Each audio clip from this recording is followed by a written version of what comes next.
Assalamualaikum warahmatullahi wabarakatuh. Perkenalkan, nama saya Ahmad Adib Fatoni dari Prodi PKPI semester 7. Di sini saya akan menjelaskan tentang statistik perceraian. Perceraian adalah menjatuhkan talak atau memutuskan hubungan suami istri. Di sini sebuah perceraian, tidak ada sebuah keluarga yang menginginkan keluarganya itu bercerai. Semua sepakat bahwa perceraian itu adalah sesuatu yang hina. Bahkan juga nanti akan berdampak kepada anak yang mengalami sebuah perceraian di keluarganya. Misalkan anaknya itu ketika besar minder ketika bersama temannya karena dia itu posisinya broken home, keluarganya berantakan, sehingga potensi dan juga belajar yang dilakukan oleh anak tersebut itu akan sedikit mengalami sebuah gangguan atau masalah. Faktor-faktor penyebab perceraian yang pertama itu adalah status sosial ekonomi. Contohnya misalkan istrinya pekerjaannya mapan sehingga mendapatkan gaji yang besar, jutaan, akan tetapi suaminya bekerja serabutan sehingga posisi kekeluargaan yang ada di rumah tersebut itu berbalik 180 derajat. Seorang suami malah derajatnya rendah, seorang istri malah derajatnya ada di atas. Nah, ini juga suatu saat juga akan menimbulkan sebuah masalah yang ujung-ujungnya akan terjadi sebuah perceraian. Yang kedua, usia mereka saat menikah.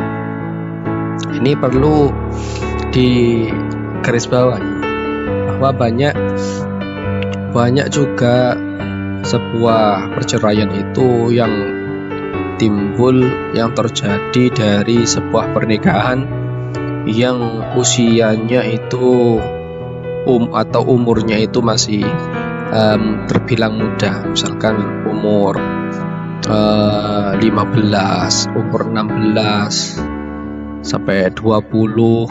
Nah, ini rentan untuk terjadi sebuah masalah yang berujung dengan sebuah perceraian.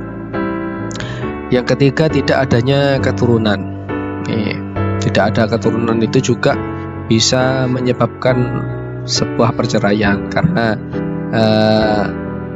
seorang suami tidak mendapatkan keturunan dari istri pertamanya, akhirnya bercerai, setelah itu menikah lagi. Yang keempat, tidak adanya kesabaran dalam sebuah keluarga. Dalam menjalani sebuah keluarga itu memang patokannya itu harus sabar, soalnya dalam jalinan perkawinan itu yaitu mempersatukan sebuah keluarga besar, dua keluarga besar jadikan satu dengan kebiasaan yang berbeda, dipaksakan untuk hidup bersama dengan sakinah, mawaddah, dan warahmah. Itu tujuan sebuah pernikahan umumnya seperti itu. Kalau tidak adanya sebuah kesabaran, nanti pernikahan tersebut akan rusak dan cerai-berai. Faktor yang kelima adalah perbedaan keyakinan. Perbedaan keyakinan ini maksudnya bukan antar agama ya, bukan antar agama.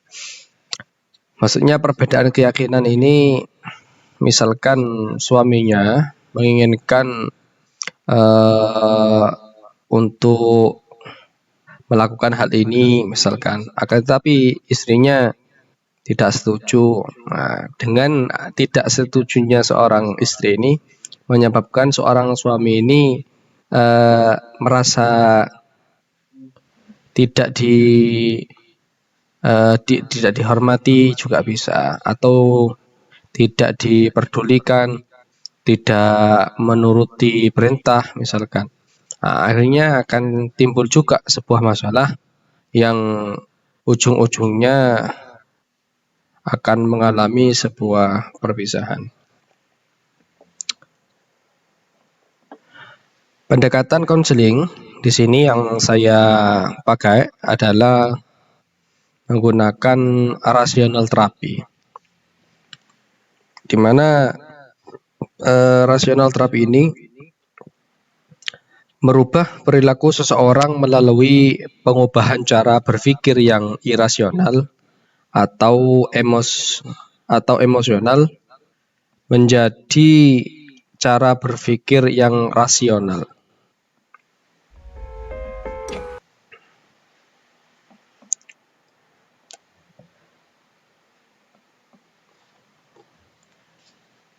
Tujuannya adalah memperbaiki dan mengubah sikap individu dengan cara mengubah cara berpikir dan keyakinan yang rasional menuju cara berpikir yang rasional. Misalkan dalam sebuah keluarga sedang mengalami sebuah masalah, di mana pasti masalah tersebut itu muncul dari pemikiran yang buruk, atau juga bisa dikatakan irasional. Nah, ini dirubah menjadi pemikiran yang rasional. Maksudnya rasional itu yang sesuai dengan logika dengan baik, yaitu pemikiran yang baik yang mendapatkan titik temunya, sehingga tidak akan terjadi sebuah perceraian. Dan juga meningkatkan kualitas diri dan kebahagiaan hidupnya. Kalau sudah pemikiran rasional itu ditumbuhkan di dalam sebuah keluarga, maka tidak akan ada sebuah masalah yang ujung-ujungnya akan terjadi sebuah perceraian di dalam keluarga tersebut. Mungkin menurut saya itu lebih cocok pendekatan yang digunakan menggunakan rational terapi. Mungkin cuma ini yang bisa saya sampaikan.